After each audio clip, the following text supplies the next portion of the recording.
Hello, and welcome to the Northwood Podcast. I'm your host, Heath Jones. I pastor Northwood Christian Church in Indianapolis, Indiana. This podcast is a ministry of our church. Each week, I record what I'm going to share with my congregation on Sunday, and this is what you are listening to now. So I hope that you will learn something and be enriched by it. In the meantime, if you'd like to learn more about us, please visit our website at www.indncc.org. That's INDYNCC.org. Or you might write into me directly by way of email. My email is heath@indncc.org. That's HEATH @INDYNCC.org. Lastly, if you'd like to receive notice when new episodes are posted, or if you would generally like to keep up with us, I'd encourage you to subscribe to our podcast by means of whatever podcasting app you use to listen.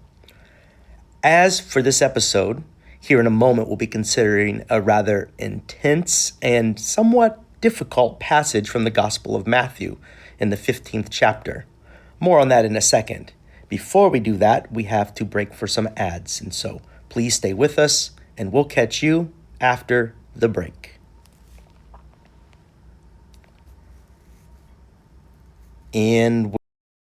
This episode is brought to you by Progressive Insurance. Do you ever think about switching insurance companies to see if you could save some cash? Progressive makes it easy to see if you could save when you bundle your home and auto policies. Try it at Progressive.com. Progressive Casualty Insurance Company and Affiliates. Potential savings will vary. Not available in all states. Your day moves fast. Your news should too. That's why there's a new and improved Wish TV app, bringing you more local news, breaking alerts, live streaming, weather forecast, radar, and Indiana sports, all in one place. Customize your news feed to see the stories that matter most to you and get the information you need when you need it. Download the new and improved Wish TV app today on iOS or Android and take News 8 with you everywhere. We're back. And as I was saying, we're going to be discussing a story found in the 15th chapter of the Gospel of Matthew, more specifically, verses 21 through 28, and I'll just read it for you here and we'll dive right in. It goes, Jesus left that place and went away to the district of Tyre and Sidon. Just then, a Canaanite woman from that region came out and started shouting, "Have mercy on me, Lord, Son of David. My daughter is tormented by a demon." But he did not answer her at all. And his disciples came and urged him, saying, "Send her away, for she keeps shouting after us." He answered, "I was sent only to the lost sheep of the house of Israel." But she came and knelt before him, saying, "Lord, help me." He answered, "It is not fair to take the children's food and throw it to the dogs." She said, "Yes, Lord, yet even the dogs eat the crumbs that fall from their master's table." Then Jesus answered her, "Woman, great is your faith. Let it be done for you as you wish." And her daughter was healed instantly. The first thing a preacher wants to do is to get Jesus off the hook here. I mean, talk about giving a poor woman the cold shoulder. The text is as it seems. She cries for mercy, but he does not answer at first. How unlike Jesus. We want to find a motive for his silence to set him back in line with the Jesus that we meet in other passages. You know, the one who goes out of his way to engage a stigmatized outcast like the Samaritan woman that we read about in the Gospel of Luke chapter 4. But here, Jesus meets her cries for help with silence. And the disciples egg him on in that direction, asking Jesus to send her away because apparently her shouting was a nuisance to them. And then when Jesus answers, just when you think things are going to get better, he says something that reinforces one major cultural boundary of his day. He says, "I was sent only for the lost sheep of Israel." The opening line to the story identifies the woman as a Canaanite. Now, the Canaanites weren't around in Jesus' day, but by then the word had become shorthand for Gentiles, generally speaking. You know, people like you and me, but in Jesus' day, people who were often set on the outside of community by Jesus' community and the community of his disciples. We often want to see ourselves in the characters of the disciples, but no, in these stories, if we were there, most of us would have been firmly in the Gentile camp on the outside looking in. The divisions between the house of Israel and the various Gentile peoples were deeply entrenched in Jesus' day. Jesus here is only saying out loud what everyone else was probably feeling. Go away. You are not like me. You are not my in-group, my tribe. I'm here to help my own kin, first and foremost. Me and people like me. Or God and country, or for some, country first and then God if there's room. Well, in any case, now I'm nervous. I don't like this. This is not the Jesus I have known. Hopefully, he's going to let us down easy pretty soon. But as you already know, if you've read ahead, well, actually, you just heard it read to you, it gets worse.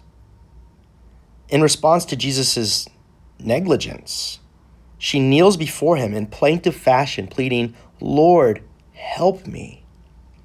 And Jesus answers, "It is not fair to take children's food and throw it to the dogs." Gulp. Yeah, he said that in the gospel. Now my skin is crawling. I'm feeling very uneasy. Jesus is embodying the prejudices of his own day. He's supposed to always say the right thing. But here he's naming his own kind as his kin and people like this woman as, well, there's no getting around it.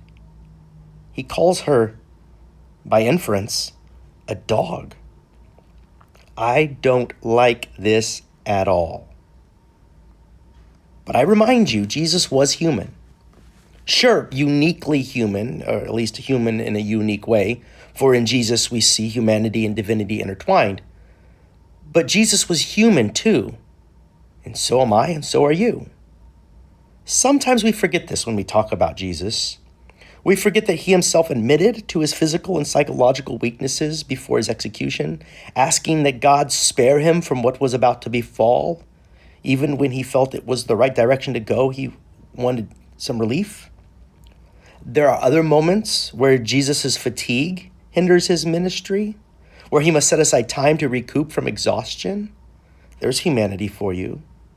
And there are other moments in the Gospels where Jesus seems to lose his cool and deal harshly with others, or more harshly than other images of Jesus we find in other stories. And here is a whopper, an instance where he seems to verbalize. He doesn't seem to, he indeed does verbalize his own culture's prejudices. Some think that here is a moment where we see Jesus' humanity in full view, right along with the uglier aspects of it.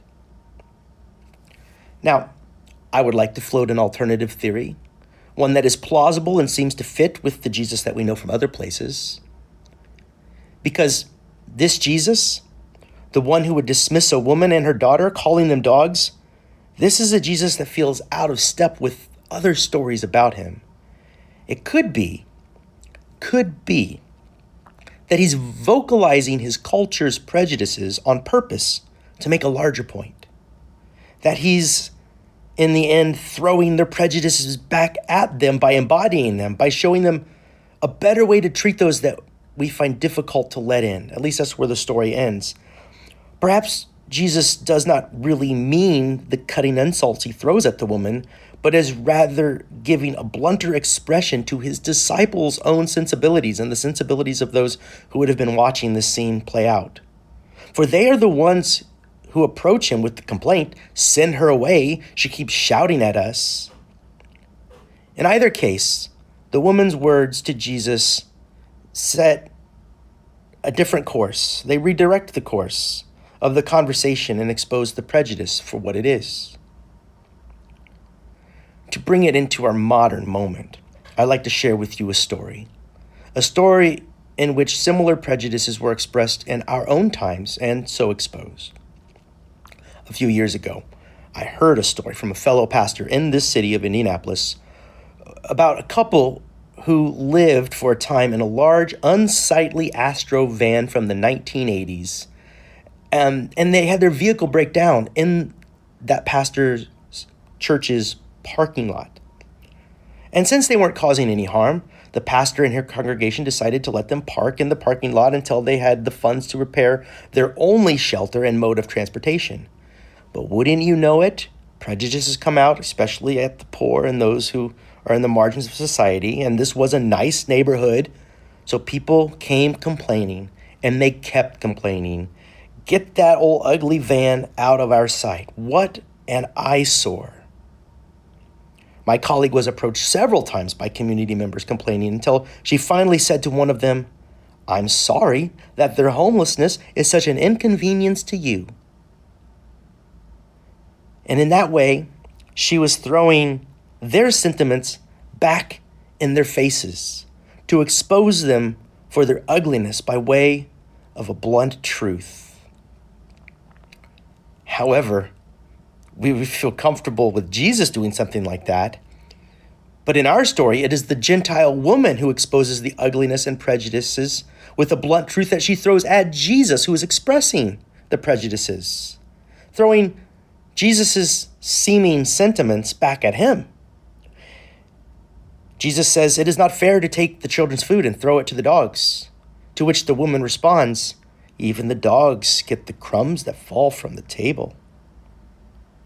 What she wants us to know, and what Jesus wants us to know today, I believe, is yes, even the dogs are deserving of every good thing they need to survive.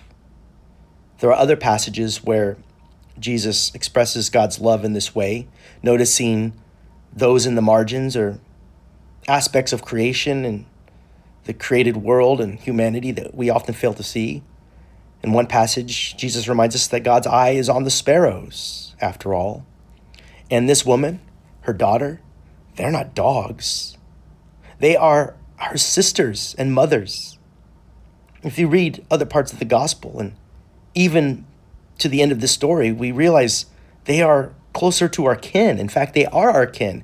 They are children of God, our divine parent. So crumbs, is that all they are deserved of? Is that all you or I are deserved of? For all of God's children are deserved of far more. When I really think about it, I'm reminded of the times when my own culturally ingrained sensibilities kicked in, and I reinforced the barriers between myself and people I perceived not to be in my in-group. I'm thinking now of people I pass by all the time, strung out sometimes, acting erratically sometimes, poorly dressed, the marks of poverty.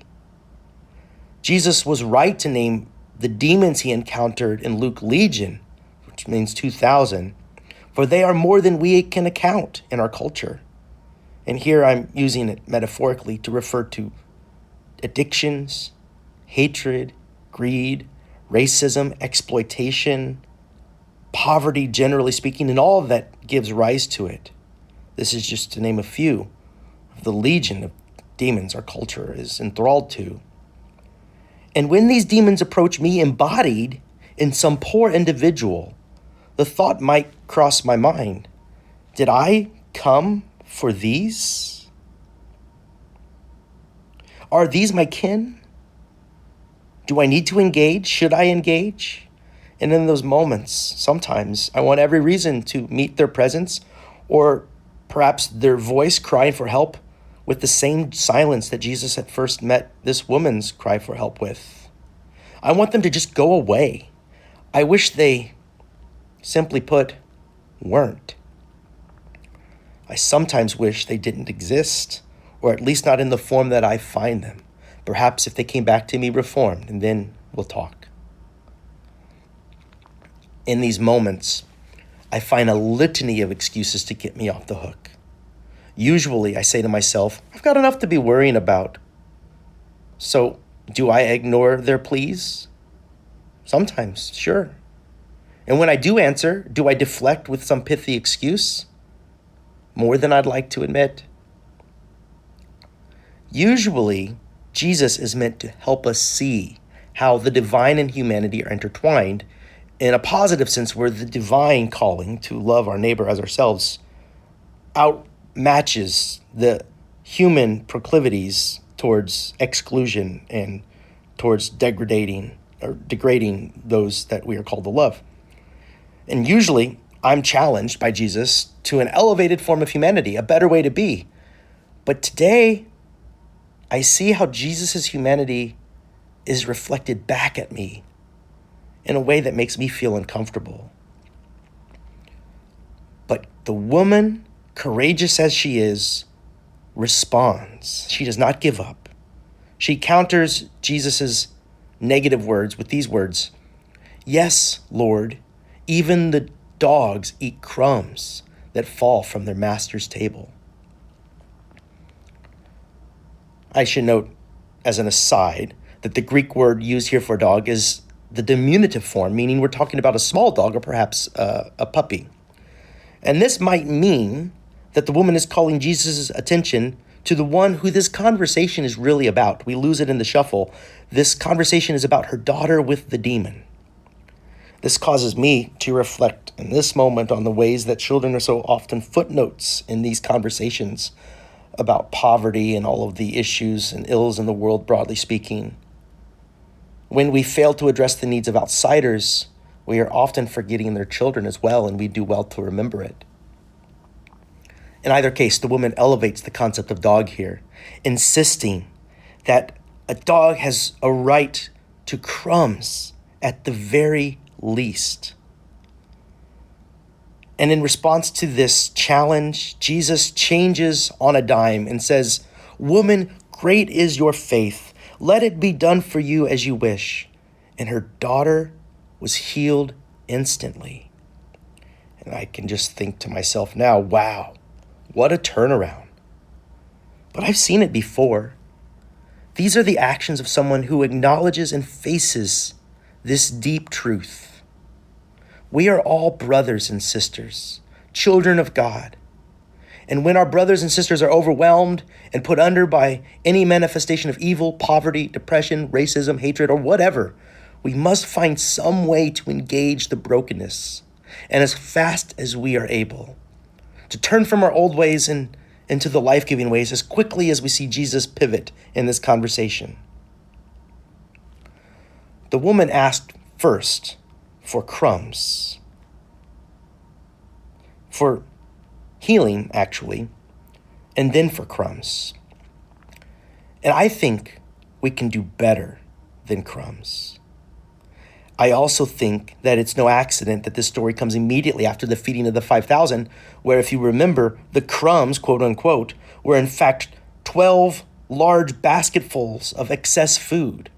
That's what fell from that table that Jesus set there.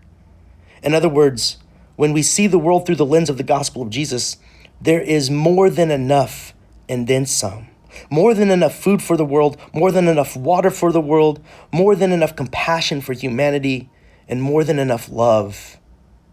For love is God, and God is boundless.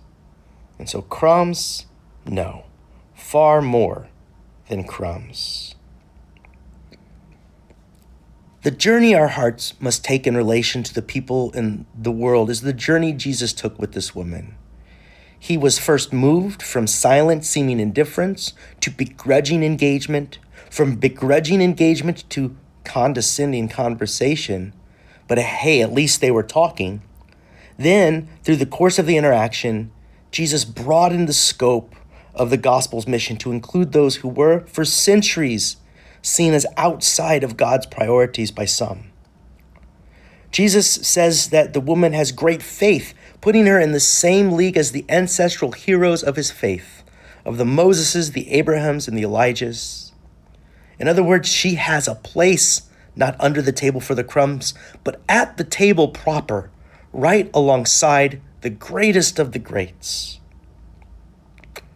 As I said, Our hearts need to go on this journey from exclusion to inclusion, from wall builders to repairers of the breach between us, from tacit supporters of violent acts against others to peacemakers. We need to see that all persons are God's children and therefore our kin. That more than crumbs are called for.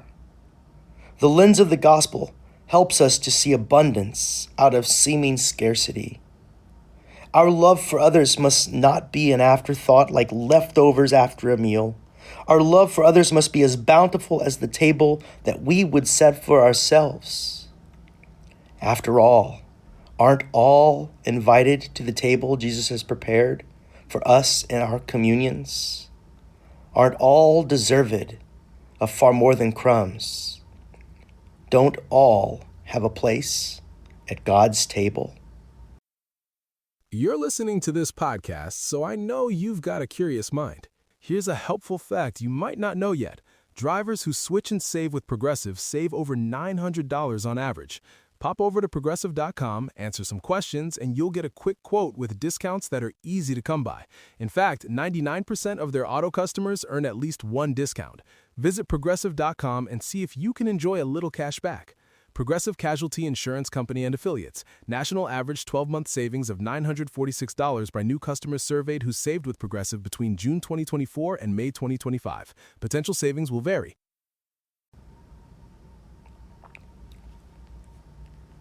This has been the Northwood Podcast. Please subscribe to the Northwood Podcast if you haven't already, so that you can receive notice when new episodes are posted.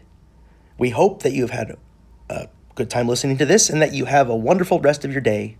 Until next time, peace.